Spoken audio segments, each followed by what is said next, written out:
All right guys, welcome to my mini vlog. I hope हजुर सन्चै हुनुहुन्छ र म पनि सन्चै छु। आज चाहिँ हामी चाहिँ माछा मार्न जाँदैछौँ है। माछा मार्ने ठाउँ चाहिँ यही हो, खोला भन्न सकिन्छ यसलाई। खोला त भन्न मिल्दैन, यसलाई खोल्सा भने पनि खोला भने पनि यही एउटा हो। हाम्रो गाउँमा खोला भएको चाहिँ ल आमाले र मैले चाहिँ पानी फाल्दैछौँ। ल ठकै लाएर एकदम भप्याक भइएछ है, घाम पनि उत्तिकै लाग्छ। आमा र बाबाले चाहिँ त्यहाँ माछा मार्दै हुनुहुन्छ। बाबाले चाहिँ भित्ता भित्ता माछा छ कि भनेर कुद्याउँदै हुनुहुन्छ। हामीले अघि नै पानी फालेको ठाउँको माछा चाहिँ यति हो जम्मा, जब दुईटा भेटाएको छ है। म चाहिँ मासतिर माछा मार्ने ठाउँ हेर्न जाँदैछु। हामीले अघि नै पानी फालेको ठाउँमा दुईटा भोटी भेटाएको कारण चाहिँ हामी भन्दा अगाडि 4-5 दिन अगाडि आएर कसैले खोजिसकेको रहेछ। यता पनि मारिसकेको रहेछ। अब कता जाने हो त भन्दाखेरि यसभन्दा माथि खोजेको रहेनछ, यहाँ खोज्न जाँदैछ। अब खोज्ने भनेपछि माटो त हाल्नै पर्यो, पानी त ढाल्नै पर्यो। पानी ढाल्दैछौँ है हामी चाहिँ। बाबाले चाहिँ माटो हाल्दैछ, म चाहिँ माछा छोप्दैछु।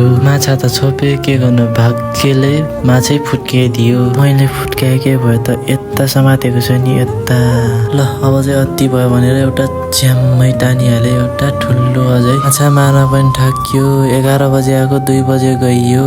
भाडा पखाल्दै हुनुहुन्छ आमाले चाहिँ। म चाहिँ कोदालो बोकेर घरतिर चलिदिएको। हाम्रो दिनभरिको मेहनत भनेको यही है, माछा। म चाहिँ माछा लिएर घर गएँ। माछालाई साइडमा राखेर नुहाउनु पर्ने हुन्छ। साथीहरू नुहाएर पनि सकियो। अब चाहिँ म चाहिँ माछाको भोडी फाल्न जाँदैछु। ल म चाहिँ माछाको अपरेसन गर्दैछु। फाइनली साथीहरू माछाको अपरेसन पनि सक्सेस भएको छ। आजको मिहिनेत यही है। साथीहरू भिडियो यति नै। भिडियो के कस्तो लाग्छ कमेन्ट गर्नु र फलो गर्नु होला।